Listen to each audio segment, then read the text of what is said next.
Donc, Michel, est-ce que tu peux nous dire en quoi consiste en fait la PMA? Oui, bien sûr. Mais en fait, la PMA, c'est un acronyme pour procréation médicalement assistée, qui n'est pas forcément un mot très joli. Mais voilà, c'est comme ça que ça s'appelle. Et c'est tout simplement se faire aider par des professionnels de santé, dont c'est le métier, pour réussir à avoir un enfant. Eh ben dis donc, on en apprend tous les jours. Et alors, comment c'est venu cette idée finalement de faire appel à la PMA? Quel moment? Qu'est-ce qui s'est passé dans ta tête puisque... Ben, en fait, c'est une démarche qui a commencé pour moi en 2019, suite à une relation qui s'est terminée avec une personne, je pensais que c'était le futur papa de mes enfants. J'ai beaucoup réfléchi. Il faut savoir que je souffre d'une maladie chronique qui me fait prendre des traitements assez forts. Et à ce moment-là, je me suis mise beaucoup à réfléchir sur ma vie de femme et ma vie de maman. Et je me suis dit que je voulais pas louper quelque chose et que je voulais me laisser toutes les chances de mon côté si un jour je voulais avoir un enfant. Donc à l'époque, j'avais 39 ans. Et après en avoir parlé avec mes médecins, on en est arrivé à la conclusion que j'allais faire une préservation d'ovocytes. Ce que j'ai fait. D'accord. Et donc, qu'est-ce que c'est une préservation d'ovocytes? C'est... Parce que là, tu nous as parlé, donc finalement, il y a une rupture amoureuse, une déception. Mais tu voulais vivre ce... Qu'est-ce que c'est être maman finalement au niveau de ton corps, au niveau peut-être tes émotions et tes ressentis. Voilà, te projeter dans une nouvelle aventure qui est de concevoir une nouvelle vie.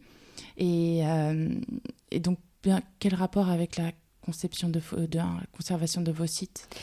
Ben, tout simplement parce que je me suis dit que par rapport justement à mes soucis médicaux, je voulais avoir toutes les chances de mon côté si je rencontrais un compagnon, un nouveau compagnon, et que ça ne fonctionnait pas naturellement, d'avoir cette chance d'avoir des ovocytes qui étaient là, qui étaient congelés, si on veut. Un peu plus jeunes.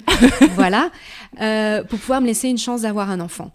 Et dans cette démarche-là, ben, mes médecins qui me suivent dans mon protocole médical étaient d'accord et m'ont suivi et m'ont soutenu. Et c'est pour ça que j'ai fait ça à ce moment-là. À ce moment-là, je ne pensais pas encore à les utiliser pour être maman solo. D'accord. Alors, et c'est-à-dire que là, tu les as utilisés à l'heure actuelle? Non, à l'heure actuelle, ils sont toujours encore conservés. Ils sont au chaud? Au froid plutôt. Ils sont toujours conservés puisque dans l'état actuel des lois françaises, pour l'instant, je ne peux pas les utiliser dans une démarche de maman célibataire. D'accord. Et alors, je vais revenir sur cette notion de maman célibataire, parce que finalement, il y a une rupture amoureuse. Tu as envie, je dis bien aujourd'hui, au présent, donc tu as envie de vivre qu'est-ce que être femme et maman en même temps. Et pourquoi, en fait, tu t'es orientée vers cette notion de PMA et maman solo? Pourquoi procréer un enfant toute seule?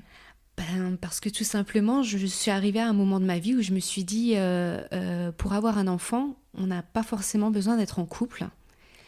Si on a de l'amour à revendre, si on sent au plus profond de soi que c'est le moment d'être maman, et c'est ce que j'ai ressenti en fait pendant la Covid l'an dernier au premier confinement, j'ai réalisé que c'était ancré au fond de moi et que c'était maintenant, même s'il n'y a pas d'homme dans ma vie. Et que comme certaines techniques le permettent, j'allais faire les démarches nécessaires pour y arriver.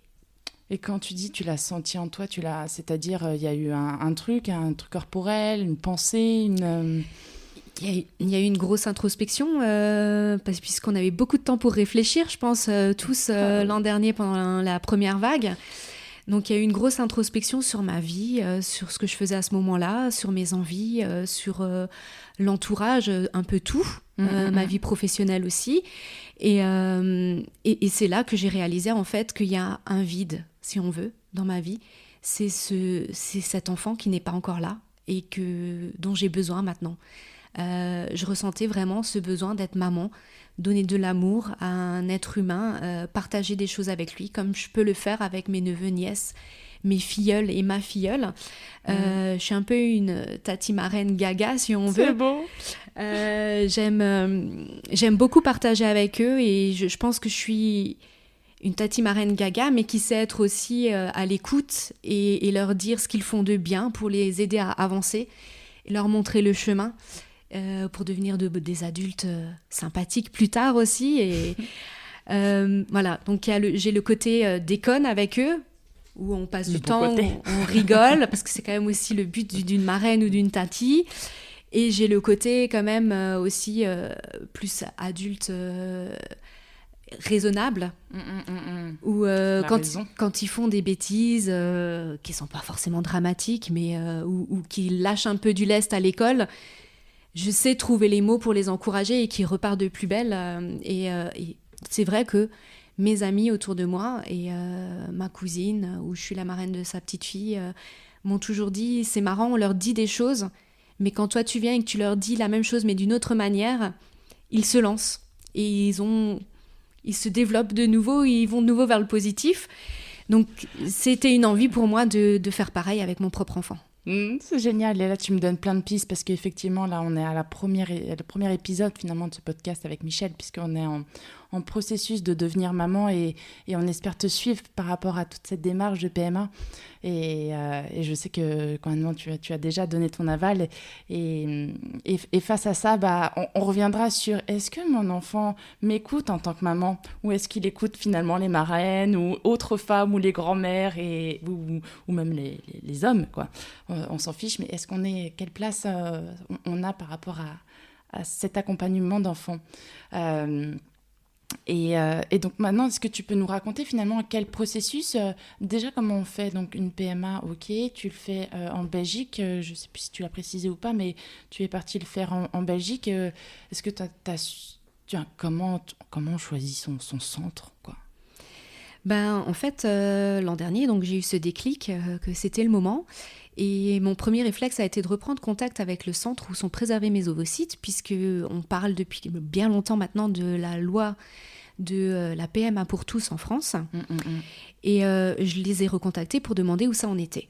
Ça fait débat même, ça. Il y a eu des débats il n'y a pas longtemps. Oui. Et donc du coup, ils m'ont dit, la loi n'est toujours pas passée. On peut rien pour vous, madame.